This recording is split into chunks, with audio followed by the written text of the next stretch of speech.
Bismillahirrahmanirrahim. Assalamualaikum warahmatullahi wabarakatuh. Yang terhormat Ibu Sri Hastuti SPDSD selaku Kepala SD Negeri Juangrejo, yang kami hormati Bapak Ibu Dewan Guru dan staf pendidikan SD Negeri Juangrejo. Pertama-tama marilah kita panjatkan puji syukur kehadirat Allah Subhanahu wa Ta'ala yang mana senantiasa melimpahkan kepada kita semua nikmat sehat dan nikmat sempat, sehingga alhamdulillah pada siang hari ini kita bersama bisa berkumpul di ruang kelas 3 ini dalam keadaan sehat walafiat. Tak lupa salawat serta salam mari kita haturkan kepada junjungan kita Nabi Agung Muhammad Sallallahu Alaihi Wasallam beserta keluarganya, sahabatnya, dan semoga kelak kita selalu mendapatkan syafaatnya di yaumil akhir. Amin ya rabbal alamin. Kemudian saya mengucapkan terima kasih atas kehadiran Bapak Ibu semua pada siang hari ini. Kersa menyempatkan waktunya untuk mengikuti kegiatan diseminasi budaya positif di sekolah, di mana kegiatan ini merupakan salah satu dari rangkaian tugas kami dalam mengikuti program guru penggerak, di mana diseminasi ini sebagai aksi nyata dari modul 1.4.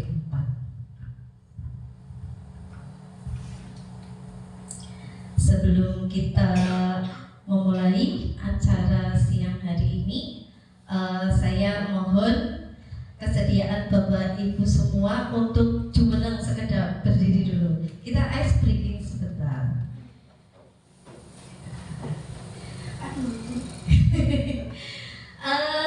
Ini ice breakingnya mohon Bapak Ibu semua untuk senyum kurang lebih 30 detik. Silakan Bapak Ibu berpasangan berhadap-hadapan. Ya, berhadap-hadapan. Ya. Panggilan dengan Bu Muji apa? Monggo, dengan siapa?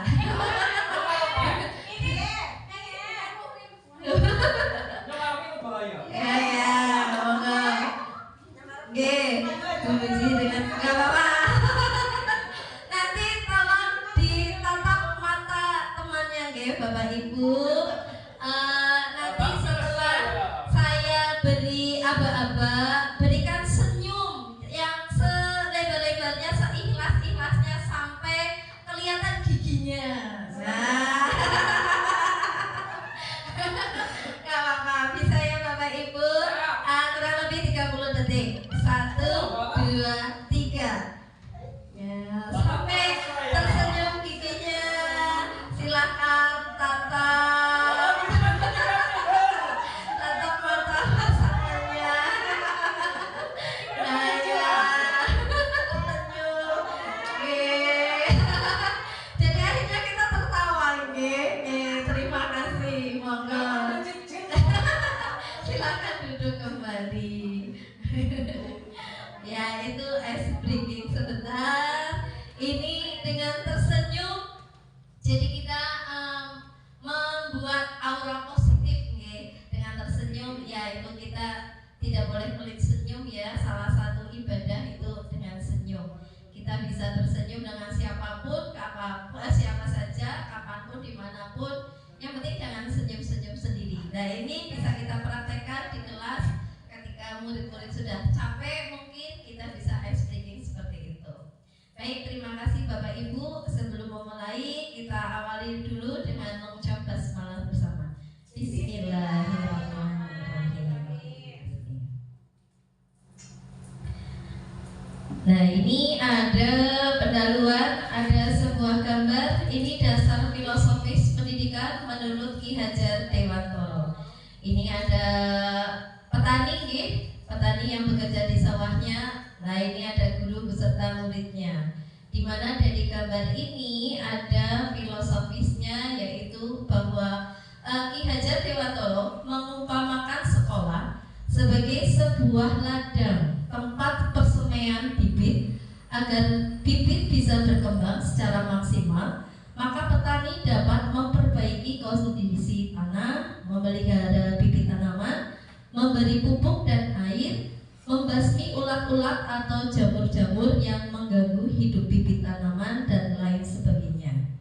Dari uraian tersebut, kita dapat memahami bahwa sekolah diibaratkan sebagai tanah yang untuk tempat bercocok tanam, sehingga guru harus mengusahakan sekolah menjadi lingkungan yang menyenangkan, menjaga dan melindungi murid dari hal-hal yang tidak baik. Dengan demikian, karakter murid tumbuh dengan baik sesuai dengan profil belajar Pancasila. Jadi diibaratkan kita itu sebagai petaninya, murid itu sebagai bibit tanamannya, dan lahan sawahnya itu sebagai sekolahannya. Jadi murid itu kita tanam, kita diberikan pendidikan, pengajaran agar kita bisa menumbuhkan karakter yang baik bagi murid. Itu filosofis dari Ki Hajar Dewantara. Sekarang diseminasi saya itu mengenai budaya positif. Sebelumnya, menurut Bapak Ibu, apa sih itu budaya positif? Ada yang mau menjawab mungkin? Monggo, Bu Rini. Budaya positif, kita pasti sering mendengar lagi budaya positif. Monggo, Bu Rini.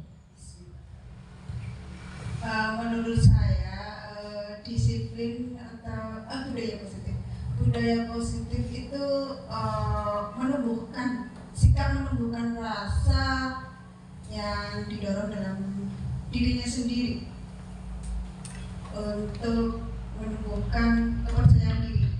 Oke, terima kasih. Tepuk tangan buat Bu Rini. Ya, budaya positif ya Bapak Ibu, tadi sudah diwakilkan oleh Bu Rini dalam menjawabnya. Sekarang pertanyaan yang kedua, apakah di sekolah kita sudah tercipta budaya positif? Menurut Bapak Ibu sudah tercipta nopo derek nggih? Sudah ya. Ya, sudah tercipta nggih. Alhamdulillah kita sudah menciptakan budaya positif dengan melakukan hal-hal yang positif juga.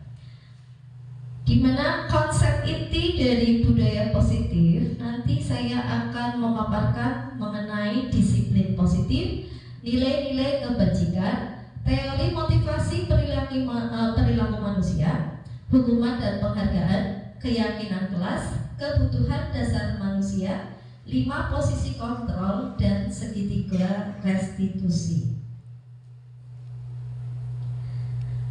Budaya positif merupakan perwujudan dari nilai-nilai kebajikan atau keyakinan universal yang diterapkan di sekolah. Selama ini barangkali kita sebagai guru merasa berkewajiban mengontrol perilaku siswa agar memiliki perilaku sesuai yang guru harapkan. Perwujudannya, guru sering memberikan hukuman kepada siswa yang melakukan kesalahan dan memberikan imbalan atau penghargaan terhadap perbuatan baik yang dilakukan siswa. Nah, sekarang, apakah itu disiplin positif? Pasti kita sering mengenal istilah disiplin ya. Menurut Bapak Ibu, disiplin itu apa? Monggo, ada yang mau berpendapat? Tadi ya disiplin, mungkin dari Pak Majri, ini guru PJOK. Enggak, Pak Majri. Menurut Pak Majri, disiplin itu apa Pak? Disiplin Diwakilkan sama saya. Oh ya, baik, boleh. Disiplin positif adalah cara membentuk sikap mandiri pada anak. Oke, betul sekali. Tepuk tangan buat Bu Dari ya. Sudah paham ya Bu? Berarti Bu Dari insya Allah sudah menerapkan disiplin positif ya. Ketika kata mendengar lah ya tadi ya, apa yang ada di pikiran Anda ketika mendengar kata disiplin. Nah, di sini berasal dari bahasa Latin Bapak Ibu. Arti kata disiplin itu berasal dari kata disiplina yang artinya belajar. Kebanyakan orang akan menghubungkan kata disiplin dengan tata tertib, teratur, dan kepatuhan pada peraturan. Kata disiplin juga juga sering dihubungkan dengan hukuman, padahal itu sungguh berbeda. Karena belajar tentang disiplin positif tidak harus dengan memberikan hukuman. Justru itu adalah salah satu alternatif terakhir dan kalau perlu tidak digunakan sama sekali. Jadi hukuman itu kalau bisa jangan kita lakukan. Murid yang memiliki disiplin positif akan memiliki motivasi internal yang tinggi dalam menguasai diri untuk melakukan tindakan yang sesuai dengan nilai-nilai kebajikan universal. Nah, di sini tentang nilai-nilai kebajikan universal adalah sifat positif manusia yang merupakan tujuan mulia yang ingin dicapai setiap individu. Nilai-nilai tersebut bersifat universal dan lintas bahasa, suku bangsa, agama maupun latar belakang. Setiap perilaku atau perbuatan memiliki suatu tujuan. Itu dari Dr. William Glasser pada teori kontrol. Dengan mengaitkan nilai-nilai kebajikan yang diyakini seseorang, maka motivasi intrinsiknya akan terbangun, sehingga menggerakkan motivasi dari dalam untuk dapat mencapai tujuan mulia yang diinginkan. Itu pendapat dari Diane Gossen. Nah, di sini contoh nilai-nilai kebajikan pada sebuah institusi atau organisasi, di mana kita di sekolahan kita ingin menerapkan mewujudkan murid yang berprofil belajar Pancasila, di mana di profil belajar Pancasila ini ada 6 dimensi, ya Bapak Ibu pasti sudah hafal, kita sudah paham, yaitu ada dimensi beriman dan bertakwa pada Tuhan Yang Maha Esa, berakhlak mulia, berkebinekaan global, gotong royong, mandiri, kreatif, dan bernalar kritis. Di mana sesuai menurut Ibu Primary Yes Program ada nilai-nilai kebajikan yaitu toleransi, rasa hormat, integritas, mandiri, menghargai, antusias, empati, keingintahuan, kreativitas, kerjasama, percaya diri, dan komitmen. Nah, ini ada nilai kebajikan terkait keterampilan hidup, ada dapat dipercaya, lurus hati, pendengar yang aktif, tidak merendahkan orang lain, dan memberikan yang terbaik dari diri. Dari The 7 Essential Virtues ada empati, suara hati, kontrol diri, rasa hormat, kebaikan, toleransi, dan keadilan. Itu contoh-contoh nilai-nilai kebajikan. Nah, ini ada proyek-proyek nilai kebajikan. Di sini ada sebuah kata-kata yang mengandung nilai kebajikan yang diharapkan kita bisa menumbuh kembangkannya pada murid kita di sekolahan. Berikutnya ada teori motivasi perilaku manusia. Nah, sebagai seorang guru, saat Anda hadir mengajar di kelas dengan tepat waktu, motivasi apakah yang mendasari tingkat tindakan Anda tersebut? Ini pasti banyak sekali motivasi, nggih. Sebagai kita hadir di kelas tepat waktu pasti ada motivasinya. Nah, ini apakah Anda datang tepat waktu karena tidak ingin ditegur oleh atasan Anda dan kemudian mendapat surat peringatan untuk menghindari ketidaknyamanan dan hukuman? Apakah seperti ini? Oke, boleh. Setiap orang pasti motivasinya sendiri-sendiri. Atau Anda ingin mendapatkan pujian dari atasan Anda dan mendapat penghargaan sebagai karyawan atau guru berprestasi. Oh iya juga, Bu Ana motivasinya ternyata banyak, multi motivasi. Atau yang ketiga, Anda ingin menjadi orang yang menghargai waktu, menghargai diri Anda sendiri sebagai teladan bagi murid-murid Anda karena Anda percaya tindakan Anda sebagai guru akan dicontoh oleh murid-murid Anda. Ini berarti kita menghargai nilai-nilai diri sendiri. Menurut Bapak Ibu, dari 3 opsi ini, mana kiranya yang motivasi terbaik menurut Bapak Ibu?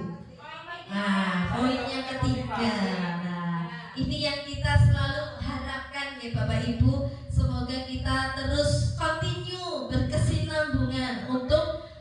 menerapkan untuk melaksanakan motivasi pada diri kita sendiri. Nah, ini teori motivasi perilaku manusia menurut Diane Gosset. Ada 3 motivasi. Yang pertama ada motivasi eksternal, itu untuk menghindari ketidaknyamanan atau hukuman. Jadi ada di pikiran kita, kalau kita tidak melaksanakannya, apa yang akan terjadi? Nah, ini berarti motivasi eksternal dari luar, karena kita takut mendapat hukuman. Yang kedua ada motivasi eksternal juga untuk mendapatkan imbalan dari orang lain. Jadi mengharapkan jangan dihukum, tapi kita mengharapkan imbalan. Itu iming-iming ya Bapak Ibu dari luar. Terus ada motivasi internal. Ini yang menjadi tujuan disiplin positif Bapak Ibu, di mana motivasi ini kita ingin untuk menghargai diri sendiri. Saya akan menjadi orang yang seperti apa bila saya melakukannya. Nah, ini yang diharapkan agar kita semua memiliki motivasi internal.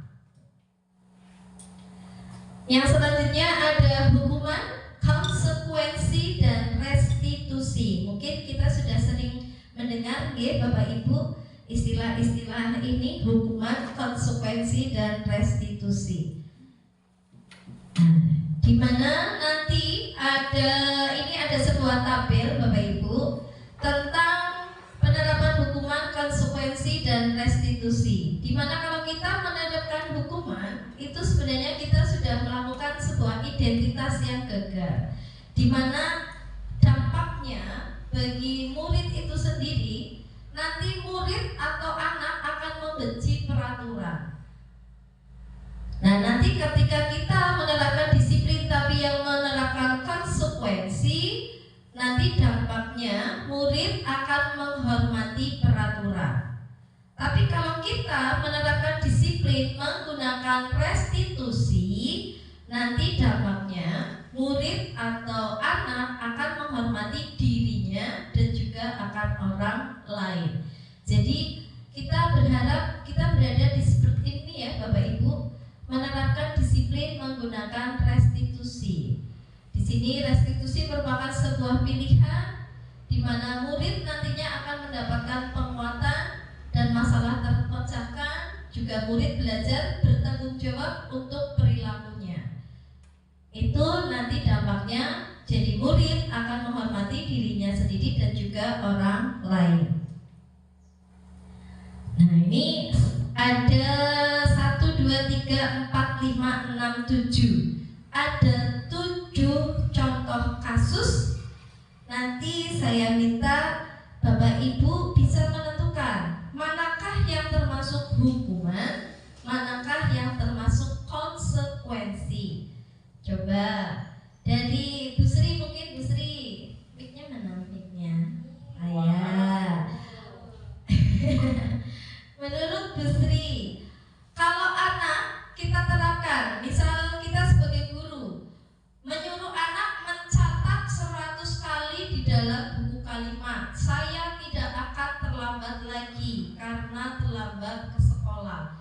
Kira-kira itu hukuman atau konsekuensi gitu? Mencatat 100 kali. Baik, kita menyuruh anak mencatat. Kayaknya ini masuknya hukuman. Hukuman. Oke, baik Ibu, terima kasih. Lanjut ke Bunda Dari mungkin. Nah, bergilir. Yang kedua, lari mengelilingi lapangan basket 2 kali karena terlambat hadir di sekolah. Hukuman. Hukuman. Baik, lanjut. Yang ketiga, murid diminta untuk push up. Nah, ini mungkin Pak Fajri pernah menerapkan tidak Pak Fajri? Kalau saya disuruh push up, murid saya salah. Murid diminta untuk push up 15 kali karena tidak menggunakan masker ke sekolah. Ini hukuman atau konsekuensi Bu Rini? Hukuman. Hukuman. Yang keempat, Pak Fajri, monggo. Menggantikan kertas tugas teman yang telah dicoret-coret. Jelas konsekuensi. Oke, terima kasih. Lanjut Bu Ana. Membersihkan tumpahan air di meja tulis karena tersenggol pada saat belajar. Itu kok konsekuensi.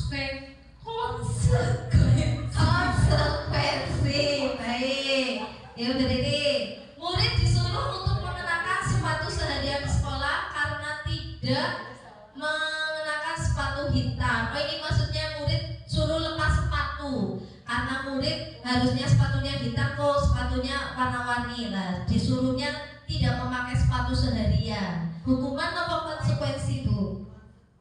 Oh konsekuensi.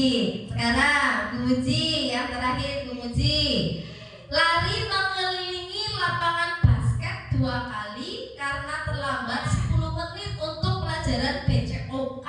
Kira-kira itu hukuman atau konsekuensi Bu? Kayaknya hukuman apa ya? Oke, terima kasih. Sekarang coba kita cek. Nah. Ya. Jadi bisa dibedakan antara hukuman. Sebenarnya kalau hukuman kita memberikan suatu penerapan gak nyambung dari apa kesalahannya siswa. Siswa apa, kesalahannya apa, tapi disuruhnya apa. Jadi kalau yang tidak selaras dengan apa yang dilakukan itu berarti bisa dikatakan sebagai sebuah hukuman. Dan di sini bisa dipahami ya Bapak Ibu? Sekarang ada dihukum oleh penghargaan ini menurut Alfikon. Di sini ada beberapa makna, ada beberapa statement di mana menyebut penghargaan tidak efektif. Kenapa penghargaan disebut tidak efektif? Karena suatu penghargaan adalah suatu benda atau peristiwa yang diinginkan yang dibuat dengan persyaratan. Hanya jika Anda melakukan hal ini, maka Anda akan mendapatkan penghargaan yang diinginkan. Jika saya mengharapkan suatu penghargaan dan tidak mendapatkannya, maka saya akan kecewa dan berkecil hati, serta kemungkinan lain kali saya tidak akan berusaha sekeras sebelumnya. Tapi jika kita memberikan seseorang suatu penghargaan untuk melakukan sesuatu, maka kita harus terus-menerus memberikan penghargaan itu jika kita ingin orang tersebut meneruskan perilaku yang kita inginkan. Sebenarnya kalau kita seperti ini berarti salah ya Bapak Ibu. Jadi anak ibaratnya dablongan melakukan sesuatu karena hanya ada sebuah pengharapan mendapat penghargaan. Penghargaan juga bisa merusak hubungan.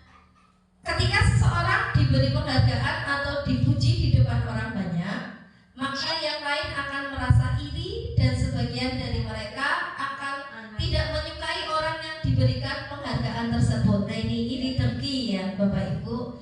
Jika seorang guru sering memberikan penghargaan kepada murid-muridnya, besar kemungkinan murid-muridnya termotivasi hanya untuk menyenangkan gurunya. Mereka tidak akan bersikap jujur kepada guru tersebut. Masih ingat Bapak Ibu? Tadi kalau seperti ini tadi berarti motivasinya apa nggih? Kalau hanya mengharapkan penghargaan, termasuknya motivasi internal maupun eksternal nggih? Eksternal nggih. Ini berarti kalau yang seperti ini jangan. Penghargaan menciptakan persaingan di dalam kelas dan persaingan nanti bisa menciptakan kecemasan. Ini kan kalau di kelas ada murid yang memang secara psikisnya agak rendah, ini juga nanti malah dapat menyebabkan anak itu tambah down di kelas. Jadi penghargaan bisa merusak hubungan komunikasi di dalam kelas. Dan juga mereka yang percaya bahwa mereka tidak memiliki kesempatan untuk mendapatkan penghargaan akan berhenti mencoba. Nah, ini dampak dari sebuah penghargaan ternyata tidak selalu positif, ada yang negatif. Penghargaan menghukum. Penghargaan menghukum mereka yang tidak mendapatkan penghargaan. Misalnya dalam sistem ranking, mereka yang mendapatkan ranking kedua akan merasa paling dihukum. Memberikan penghargaan dan hukuman adalah hal yang sama karena keduanya mencoba mengendalikan perilaku seseorang. Karena orang pada dasarnya tidak suka dikendalikan, dalam jangka waktu lama penghargaan akan terlihat sebagai hukuman. Jika suatu penghargaan diharapkan namun Anda tidak mendapatkannya, Anda akan merasa dihukum. Nah ini maksud dari penghargaan tapi menghukum. Kita lanjut tentang keyakinan kelas. Nah, ini ada sebuah bagian di mana nanti dari sebuah peraturan kelas, pasti di kelas Bapak Ibu sudah ada peraturan-peraturan kelas. Dari adanya peraturan kelas, nanti kita akan membuat sebagai sebuah keyakinan kelas, di mana nanti jika murid maupun semua warga sekolah melaksanakan keyakinan kelas, nanti akan tercipta lingkungan positif, di mana pada lingkungan positif ini semua warga sekolah akan melakukan pembiasaan yang positif. Dari adanya pembiasaan positif itulah yang nanti akan menciptakan adanya budaya positif. Nah, saya ada pertanyaan, mengapa keyakinan kelas? Kok tidak peraturan kelas saja? Nah, bisa dipikirkan dulu ya Bapak Ibu. Nah, menurut Bapak Ibu kenapa sih keyakinan kelas? Kenapa tidak peraturan kelas saja? Nah, coba kita cocokkan. Mengapa kita memiliki peraturan tentang penggunaan helm saat mengendara? Kira-kira kenapa Pak Fajri? Mengapa kita memiliki peraturan tentang penggunaan helm saat mengendara? Untuk keselamatan. Baik. Mengapa ada peraturan memakai masker di sekolah pada masa pandemi? Kira-kira untuk apa Bu Ana? Dulu waktu kita mengalami masa Covid pandemi, kenapa kita harus menggunakan masker? Mencegah tertularnya COVID-19. COVID. Ah ya, kita untuk mencegah. Berarti ini di sini berarti jelas untuk kesehatan juga, nggih. Nah, ini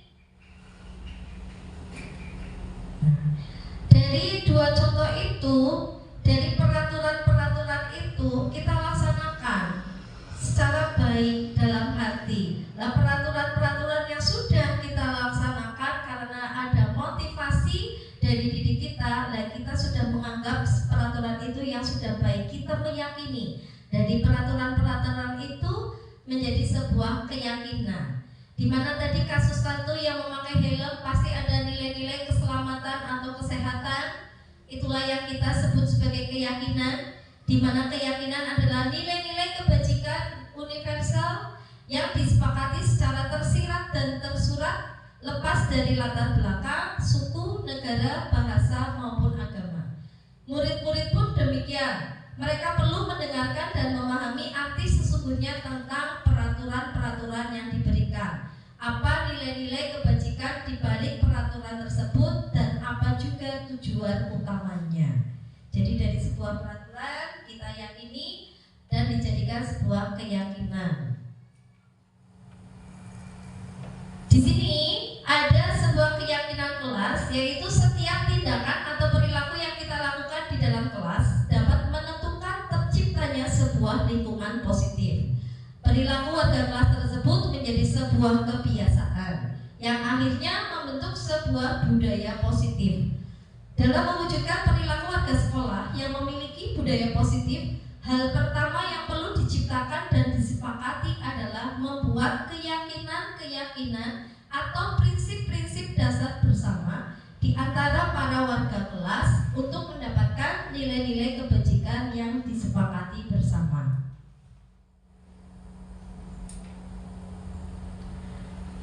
Ada brainstorm goal-nya, di mana suatu keyakinan akan lebih memotivasi seseorang dari dalam atau memotivasi secara intrinsik.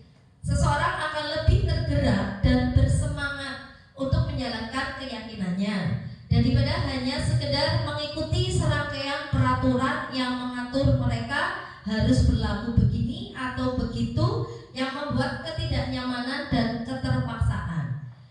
Keyakinan kelas merupakan metode untuk menimbulkan kembali disiplin positif yang didasari oleh motivasi dari dalam diri melalui proses curah pendapat dan pada akhirnya disepakati bersama.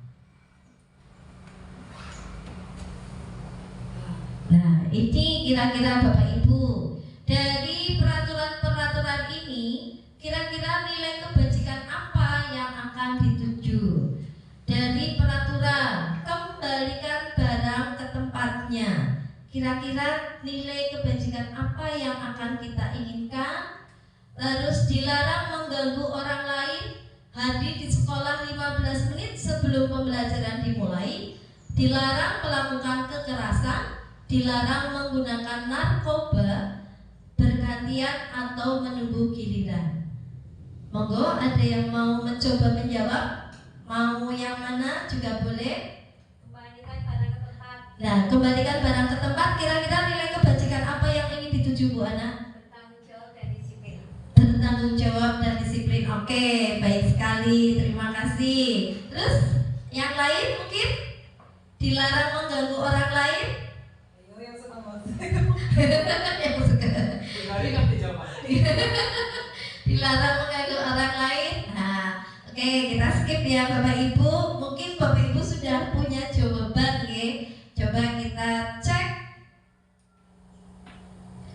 Kembalikan barang ke tempatnya, tadi Bu Ana bilangnya tanggung jawab ya Bu Ana. Ya, ternyata betul, tanggung jawab. Dilarang mengganggu orang lain, kebajikannya adalah kita menghormati orang lain. Hadir di sekolah 15 menit sebelum pembelajaran dimulai. Nilai kebajikan yang dituju itu menghormati orang lain. Karena kita juga kayak guru juga menghormati murid, ya. Murid juga butuh dihormati. Kalau kita terlambat juga kasihan murid. Kalau murid yang terlambat juga tandanya dia tidak menghormati gurunya. Jadi ketika kita hadir di sekolah sebelum pembelajaran dimulai, itu kita sudah menerapkan nilai kebajikan, menghormati orang lain dan juga komitmen. Terus dilarang melakukan kekerasan, nilai kebajikannya adalah keselamatan, dilarang menggunakan narkoba, kesehatan dan keselamatan, bergantian atau antri, menunggu giliran, itu nilai kebajikannya menghormati orang lain dan juga bersabar. Nah, ini pembentukan keyakinan kelas. Saya percaya Bapak Ibu yang memiliki kelas pasti sudah menerapkan keyakinan kelas di kelasnya masing-masing. Ini saya kemarin sudah membuat keyakinan kelas 4, di mana saya mengambil ada 6 nilai kebajikan tentang kedisiplinan, religius, ketertiban, saling menghormati, kebersihan, dan budaya 5S.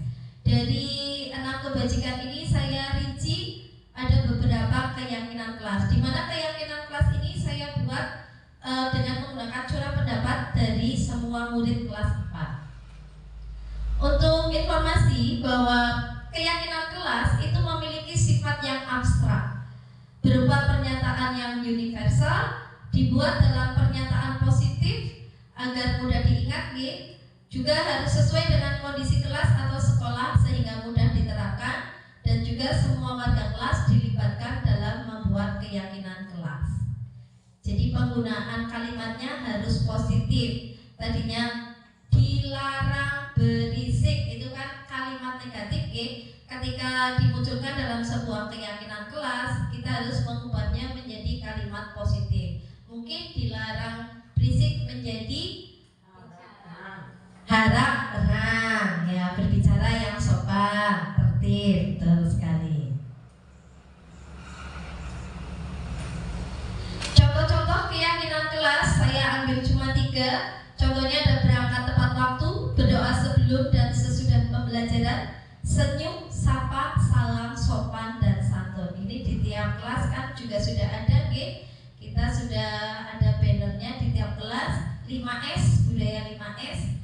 Senyum, sapa, salam, sopan, dan santun. Jadi 5S itu saya tulis juga di keyakinan kelas 4. Bapak Ibu, ini kemarin kegiatan saya ketika membuat keyakinan kelas di kelas 4. Salah satu tugas saya juga membuat aksi nyata, membuat keyakinan kelas.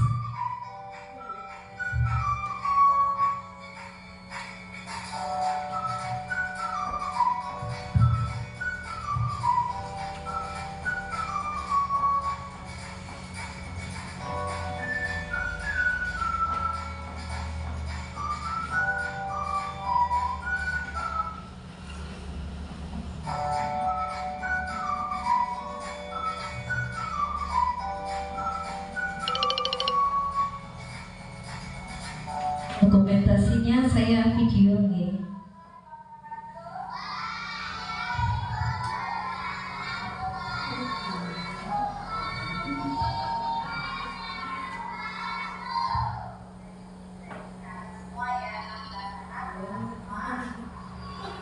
Dewe Mas pas itu.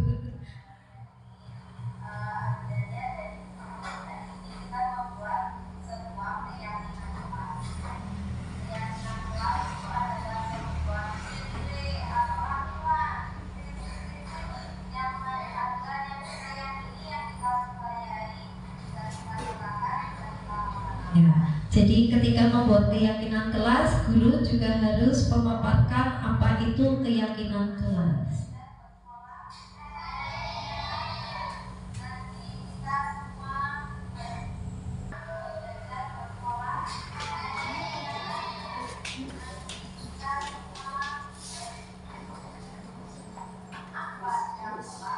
Ini tahapan berikutnya. Anak-anak disuruh menuliskan tentang aturan kelas yang mereka inginkan. Jadi curah pendapat, mereka disuruh menulis satu aturan kelas di sticky note yang mereka harapkan bisa diterapkan oleh dirinya sendiri maupun oleh semua warga kelas.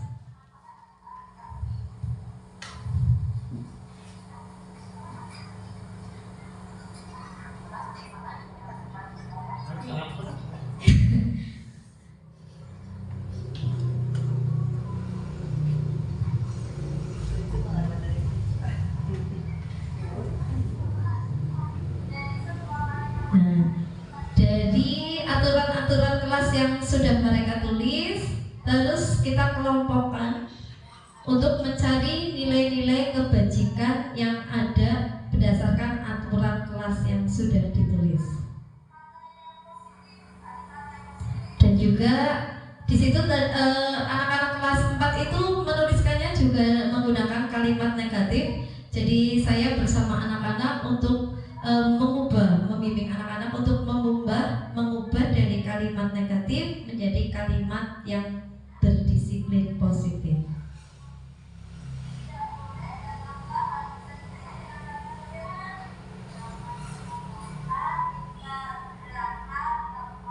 Tidak boleh datang terlambat.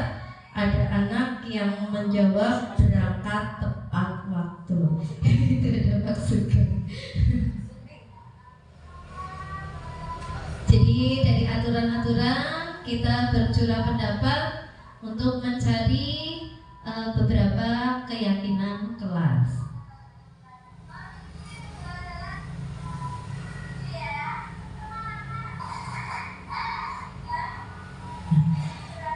Dari keyakinan kelas kemudian saya ketik agar lebih rapi ya Bapak Ibu. Hasil ketikannya juga saya tampilkan. Saya minta pendapat lagi dari anak-anak atas kesepakatan dari keyakinan yang sudah dibuat.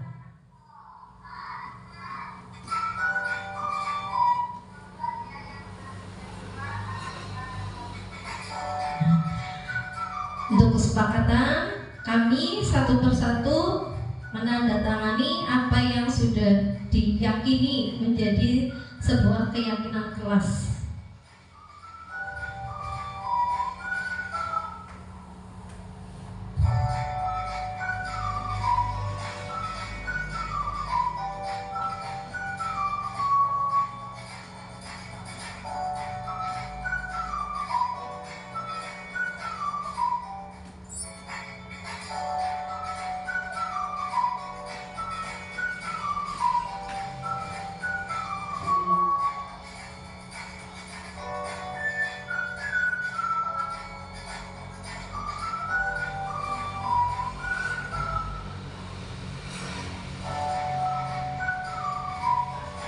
Kemudian keyakinan kelas ditempel di baja dengan harapan anak bisa membaca dan juga mengingat dan berusaha melaksanakan.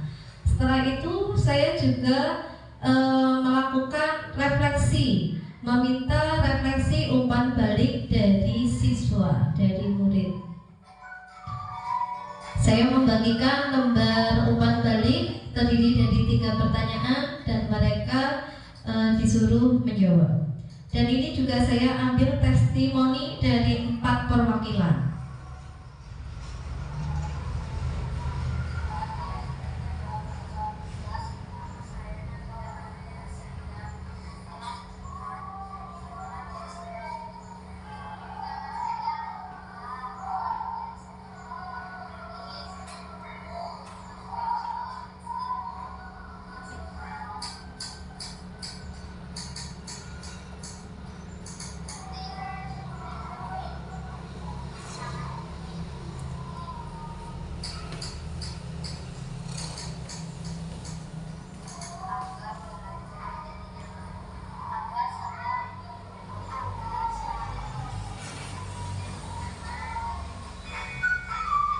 Ini lembar balik dari murid saya satukan. Nah, itu pengalaman saya dalam membuat keyakinan kelas di kelas 4. Saya berharap Bapak Ibu juga punya dokumentasi dari pembuatan keyakinan kelas. Saya percaya pasti sudah membuat, apalagi kita memasuki awal tahun pelajaran yang baru, pasti di awal tahun kita sudah membuatnya. Nanti ya Bapak Ibu. Kita lanjut ya Bapak Ibu. Lanjut tentang kebutuhan dasar manusia. Di mana kebutuhan dasar manusia yaitu seluruh tindakan manusia memiliki tujuan tertentu. Semua yang kita lakukan adalah usaha terbaik kita untuk mendapatkan apa yang kita inginkan. Ketika kita mendapatkan apa yang kita inginkan, sebetulnya saat itu kita sedang memenuhi satu atau lebih dari satu atau lebih memenuhi satu atau lebih dari kebutuhan dasar kita. Di mana kebutuhan dasar manusia itu ada 5, yaitu survival, bertahan hidup, love and belonging, kasih sayang, power, penguasaan, freedom, kebebasan, dan fun, kesenangan. Nah, ini kebutuhan untuk bertahan hidup itu bersifat fisiologis, misalnya kesehatan, rumah, dan makanan. Dalam pelajaran IPS biasanya sandang, papan, pangan. Terus ada kebutuhan cinta, kasih sayang, kebutuhan untuk memberi dan menerima kasih sayang, dan kebutuhan untuk merasa menjadi bagian dari suatu kelompok. Yang ketiga, kekuasaan atau power. Ini meliputi keinginan untuk dianggap berharga, bisa membuat perbedaan, bisa membuat pencapaian, kompeten, diakui, dihormati. Yang keempat, ada kebutuhan kebebasan, di mana kita butuh akan kemandirian, otonomi, memiliki pilihan, dan mampu mengendalikan arah hidup. Terus yang terakhir yaitu kebutuhan kesenangan, di mana fun adalah untuk mencari kesenangan, bermain, dan tertawa.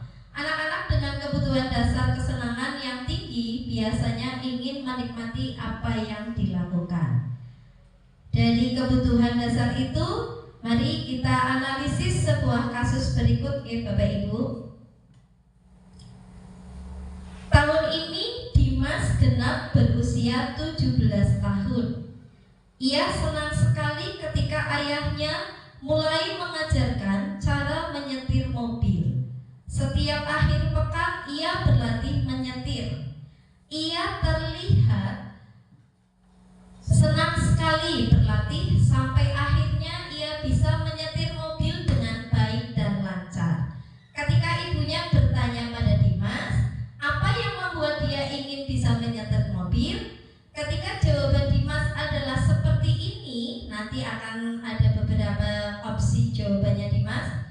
Bapak Ibu bisa mengecek, bisa melihat kira-kira kebutuhan apa yang ingin Dimas penuhi. Nah, misal ketika ditanya, Dimas menjawabnya, aku merasa bangga dan keren. Kira-kira kebutuhan dasar apa yang diinginkan? Tadi kan ada 5 kebutuhan dasar ya. Merasa bangga dan keren, kesenangan,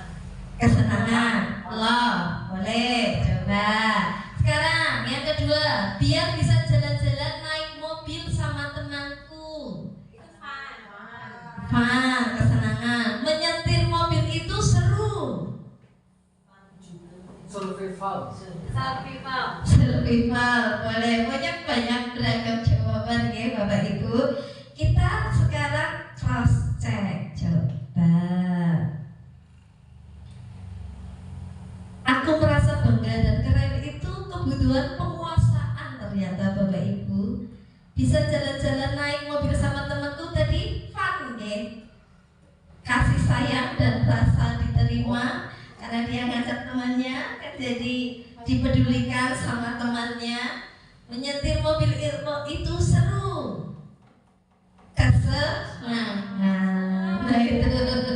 Jadi kita bisa mengecek kebutuhan dasar apa saja dari sebuah peristiwa. Betul kasih sayang. Apa yang terjadi apabila salah satu atau beberapa kebutuhan dasar anak tidak terpenuhi? Pasti, ya. Jangankan anak, kita saja yang dewasa kalau ada satu kebutuhan tambah jelas. Lah.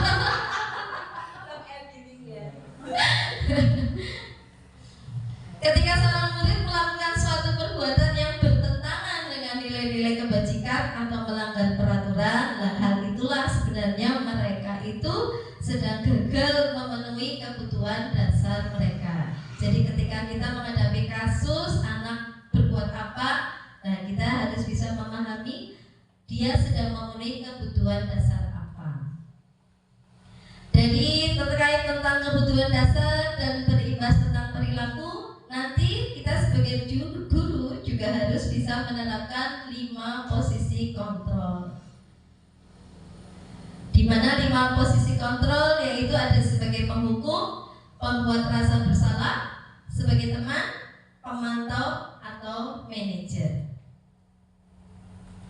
Posisi penghukum itu bisa menggunakan hukuman fisik maupun verbal. Orang yang menjalankan posisi penghukum senantiasa mengatakan bahwa sekolah memerlukan sistem atau alat yang dapat lebih menekan murid-murid lebih dalam lagi.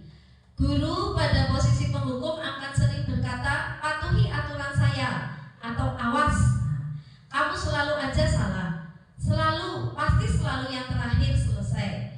Guru yang seperti ini senantiasa percaya hanya ada satu cara agar pembelajaran bisa berhasil, yaitu dengan caranya guru itu sendiri. Terus ada posisi pembuat rasa bersalah. Guru akan bersuara lebih lembut, akan menggunakan keheningan yang membuat orang lain merasa tidak nyaman, dan akhirnya orang lain itu akan merasa bersalah atau rendah diri. Kata-kata yang bisa digunakan pada orang yang berposisi pembuat rasa bersalah, ibu sangat kecewa sekali dengan kamu.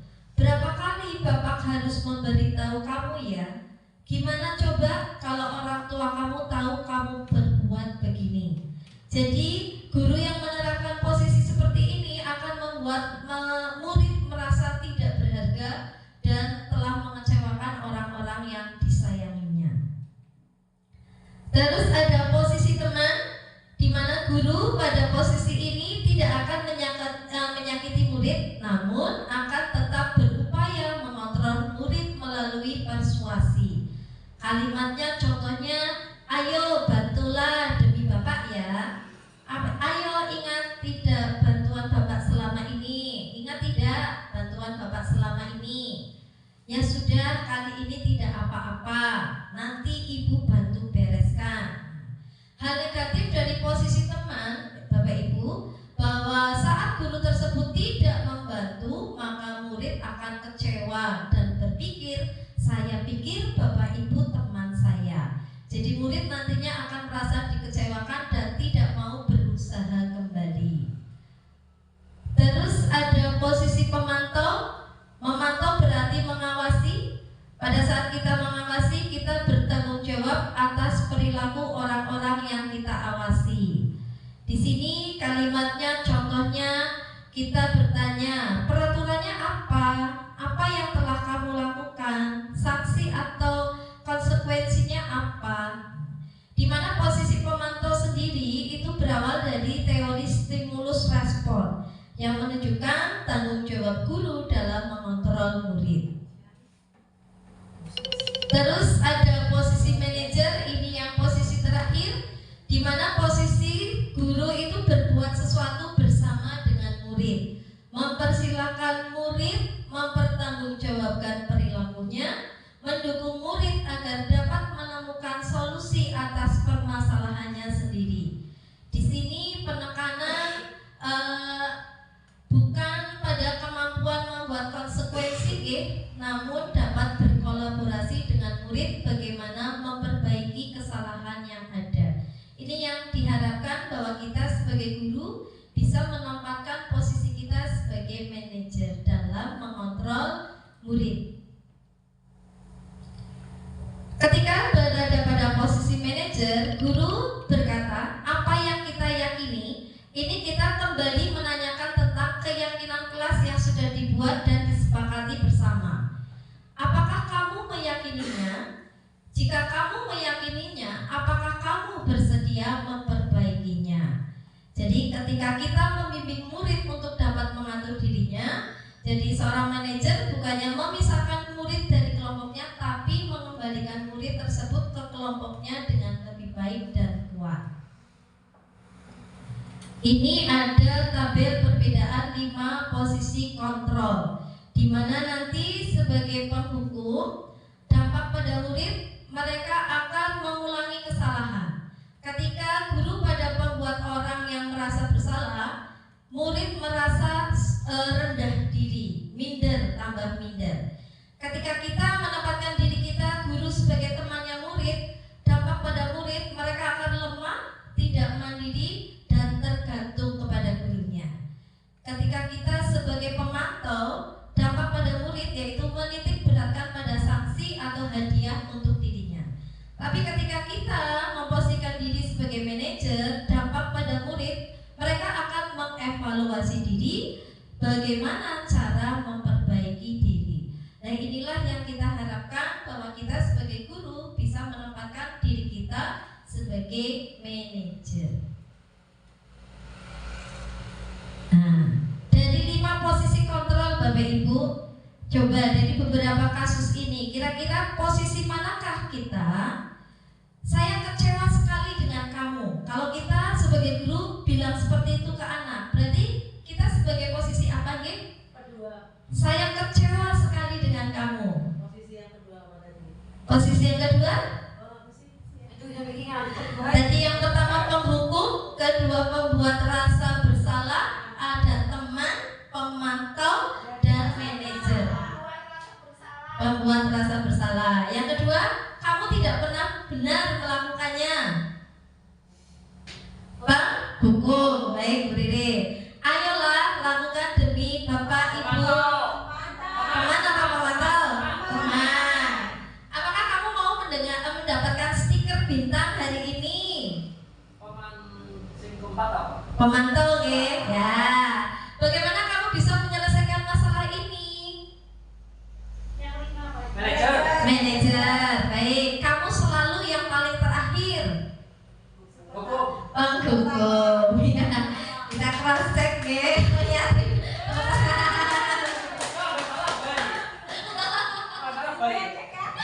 Nah, ini jawabannya.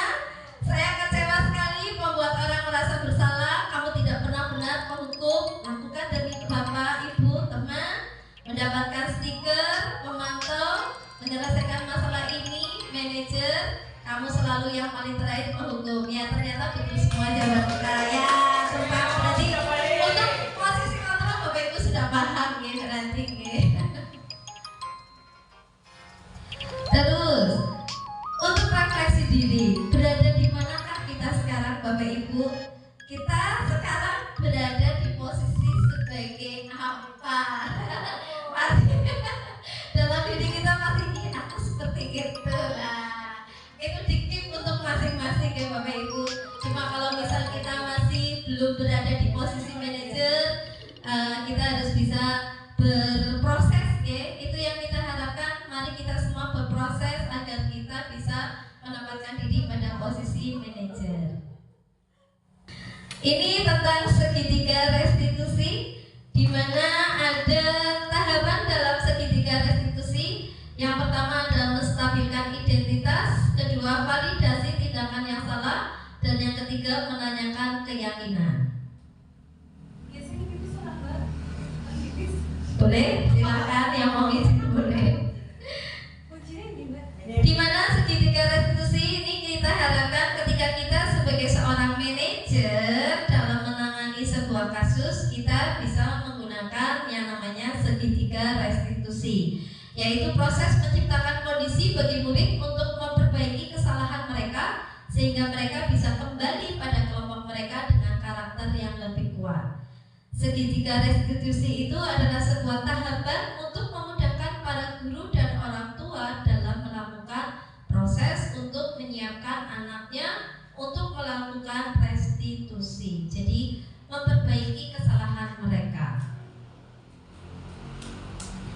Tahapan restitusi yaitu ada 3 kayak tadi, menstabilkan identitas. Kita semua akan melakukan hal terbaik yang bisa kita lakukan. Yang kedua ada validasi tindakan yang salah. Kita menanyakan bahwa kita memberikan statement bahwa semua perilaku pasti memiliki alasan.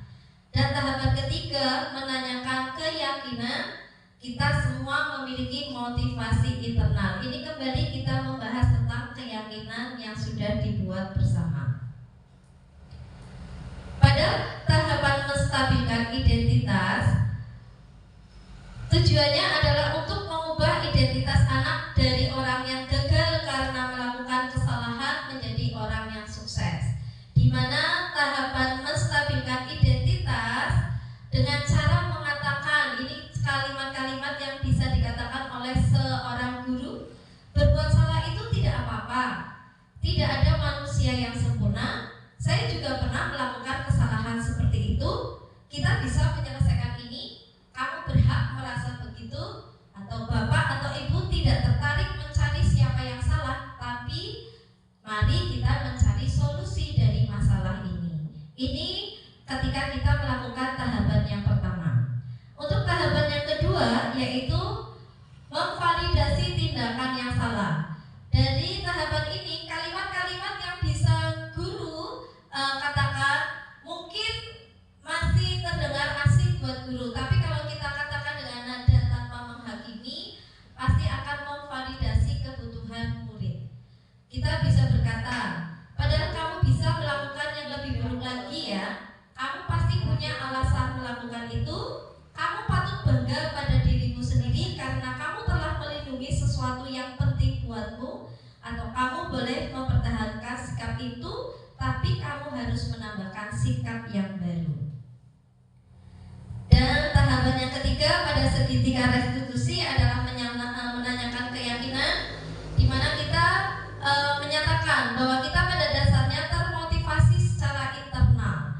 Ketika identitas sukses telah tercapai dan tingkah laku yang salah telah divalidasi, maka anak siap untuk dihubungkan dengan nilai-nilai yang dia percaya dan berpindah menjadi orang yang dia inginkan. Pertanyaan yang bisa kita lontarkan, ucapkan kepada murid yaitu apa yang kita percaya sebagai kelas atau keluarga, apa nilai-nilai umum yang telah kita sepakati, apa bayangan kita sebagai kelas yang ideal, atau kamu mau jadi orang yang seperti apa. Memang ketika kita mengucapkan seperti itu jelas butuh kesabaran yang super tinggi. Nah, ciri-ciri restitusi itu sendiri yaitu bukan untuk menebus kesalahan, namun untuk belajar dari kesalahan, juga untuk memperbaiki hukuman. Restitusi adalah tawaran, bukan paksaan. Restitusi menuntut untuk melihat ke dalam diri. Restitusi mencari kebutuhan dasar yang mendasari tindakan. Restitusi adalah cara yang baik, berfokus pada karakter, bukan tindakan. Restitusi sifatnya menguatkan, fokus pada solusi, dan restitusi itu mengembalikan murid yang berbuat salah pada kelompoknya, biar anak itu tidak dikucilkan dari kelompoknya. Nah, ini kembali saya mencoba tayangkan tugas saya ketika menerapkan segitiga ketiga restitusi. Kayaknya kalau salah lewat slide saya. Ini sih pendek kok.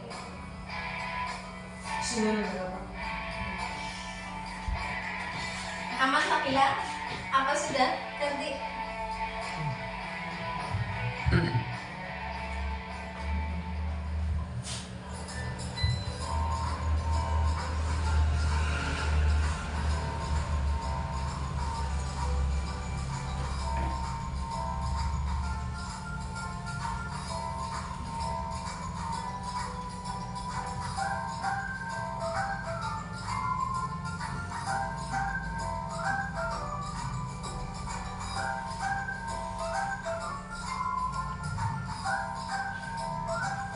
Ini simulasi ya Bapak Ibu. Saya memakai Kiara dan Kenzi.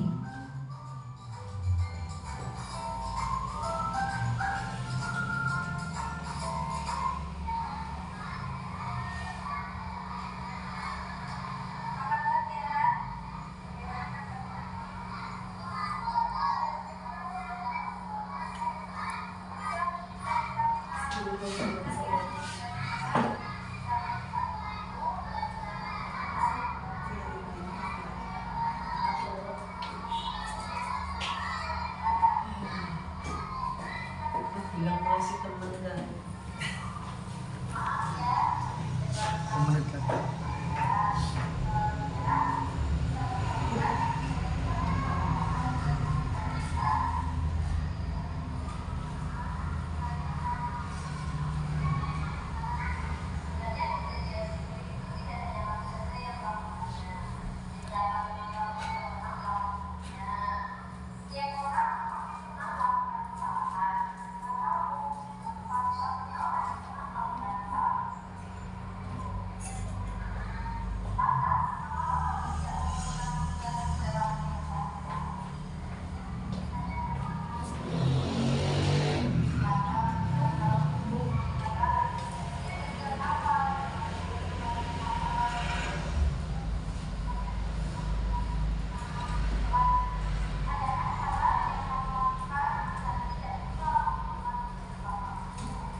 diterapkan 3 tahapan dalam segitiga restitusi.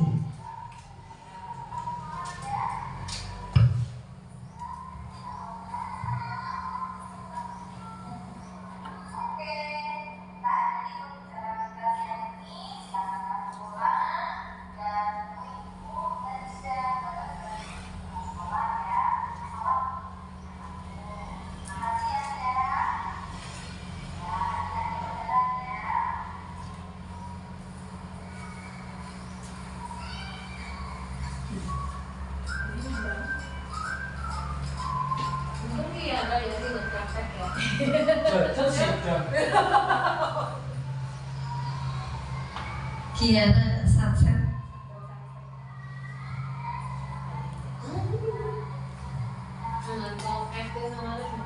Kita rumah saja. Ya.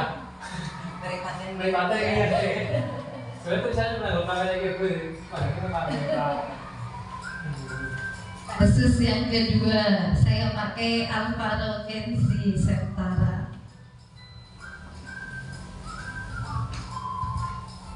Ceritanya ketika istirahat menggunakan kata-kata yang kurang sopan. Itu dah som.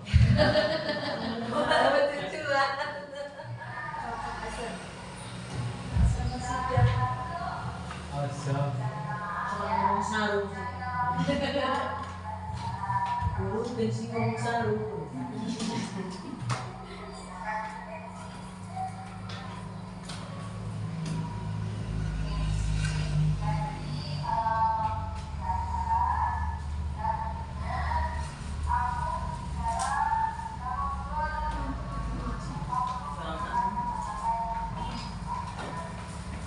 Kode lah. Kode alam. Ada kode kopi.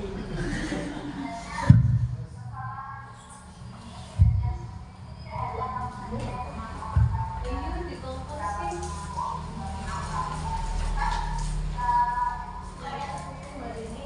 Ini kayak sebenarnya suara kopi. Gitu.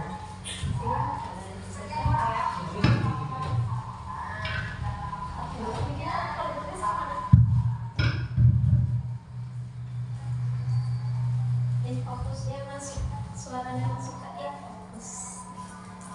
Infus. Yang keluar ya.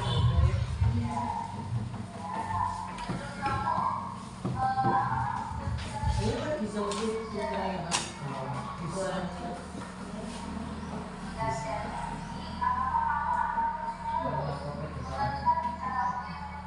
Gitu.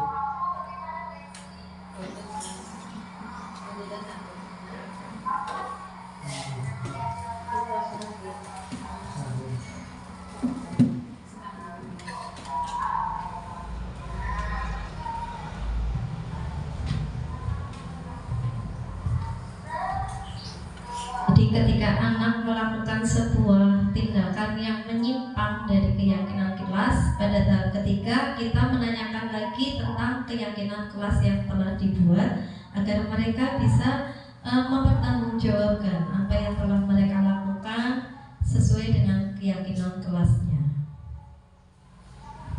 Ini dua enam sih harus sedikitkan diskusi. Masalah apa ini? Iya betul. Kamu tahu aja sih ini mana yang memahami dengan ilmu gue.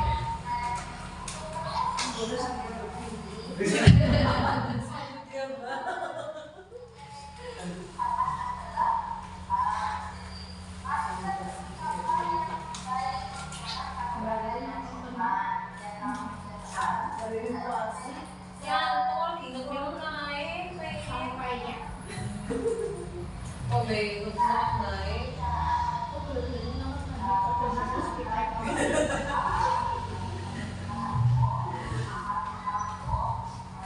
Masih bisa 1 jam ya Pak kan? Ini baru 1 jam. Terus guys, disidangkan kalau ya. Nah ini jadi tadi.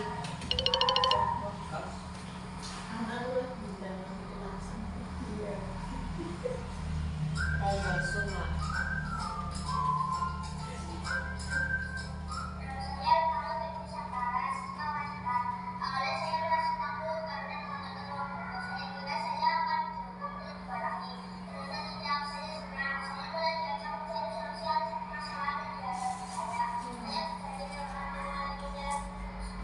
Cepetan, makanya. Saya banyak makannya susah. Jadi diharapkan guru dapat memposisikan diri sebagai manajer ya. Kalau kita ada menghadapi sebuah kasus, posisikan diri kita sebagai seorang manajer dan menerapkan segitiga restitusi.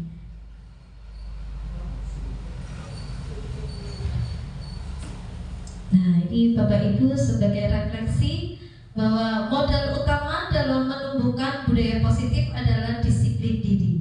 Ketika kontrol diri sudah berperan dalam mengetahui apa rasa tanggung jawab, maka akan muncul motivasi intrinsik yang akan memerintahkan saraf otak kita untuk merespon keyakinan-keyakinan yang sudah disepakati dan merekamnya. Pentingnya kolaborasi dalam menyusun keyakinan kelas maupun sekolah bukan peraturan lagi yang membuat anak merespon negatif, yaitu adanya hukuman. Selain itu, mencoba menerapkan posisi control manager.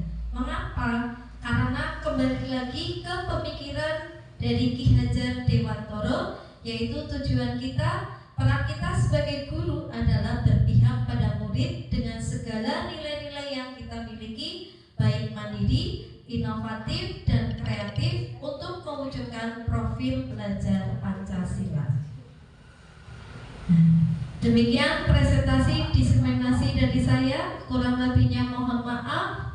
Terima kasih Bapak Ibu sudah berkenan mengikuti, menyimak, dan berpartisipasi aktif dalam kegiatan saya tersebut. Terima kasih. Mohon maaf ya Bapak Ibu. Wabillahi taufiq wal hidayah. Wassalamualaikum warahmatullahi wabarakatuh. Mas Gima. Terima kasih. Terima kasih. Nama saya Sri Astuti, SPD SD dari SD Negeri 2 Grecol. Untuk kegiatan kali ini yaitu diseminasi budaya positif di sekolah. Ya, jadi apa yang disampaikan Bu Lisa tadi adalah sebuah pembelajaran yang sangat bermanfaat bagi kita semua, terutama untuk Bapak dan Ibu guru di kelas, sehingga nanti pada akhirnya pembelajaran yang Bapak Ibu lakukan adalah pembelajaran yang bermakna, pembelajaran yang berpusat pada anak didik sesuai dengan apa yang diharapkan oleh kita semua, dan pembelajaran akan lebih menarik dan menyenangkan bagi anak. Untuk selanjutnya saya ucapkan selamat dan sukses untuk Bu Lisa. Semoga kedepannya akan mendorong teman-temannya untuk menjadi guru penggerak dan bermanfaat juga untuk Bu Lisa sendiri. Terima kasih. Itu saja. Assalamualaikum warahmatullahi wabarakatuh. Nama saya Sri Adriana Hasibuan SPD dari SD Negeri 2 Grecol. Melalui kegiatan diseminasi budaya positif untuk menambah wawasan para guru yang penting untuk diterapkan di sekolah. Budaya positif di sekolah ialah nilai keyakinan kebiasaan di sekolah yang dapat berpihak pada murid agar murid dapat berkembang menjadi pribadi yang kritis, penuh hormat, dan tanggung jawab. Terima kasih Bu Lisa, pembelajaran bermakna pada siang hari ini. Sukses selalu dan tetap semangat. Wassalamualaikum warahmatullahi wabarakatuh.